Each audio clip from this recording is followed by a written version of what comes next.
God's not just with you, God's ahead of you. You might not see him right now, and that's because a majority of what he's doing isn't about the present, it's about your future. The Bible says that he's making a way in the wilderness, that he's causing streams to rise in the wasteland, and that he's taming wild animals. He's preparing a way for you right now. This transition time, even though it's proving to be difficult to wrap up the old, he's the one that makes it easy through the transition into the new, because he's a miracle working God. You know, when Abraham was called by God to go up to Mount Moriah to sacrifice his son Isaac as a burnt offering to the Lord, when he went ahead and did it, God said, hey, stop doing it right now, because you've loved the boy a lot more than you've loved me, but now I realize you actually do love me first. It's a story about over-attachment.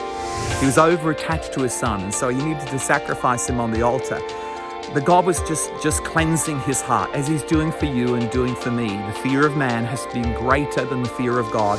And then Abraham turned around and he saw a ram caught in the thicket. And in Genesis chapter 22, verse 13, it says this, that he looked in the thicket and saw a ram caught by its horns.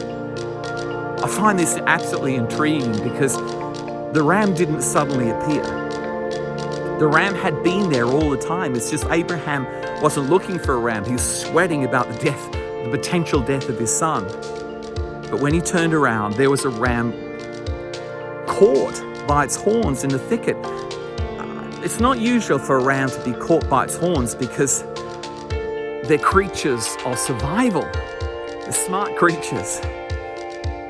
And it seems to me that God had gone ahead of Abraham. God knew the mountain, God knew the viewpoint, God knew the spot, and God had arranged a ram to become a sacrifice instead of his son. And it's the same for everyone who steps out by faith.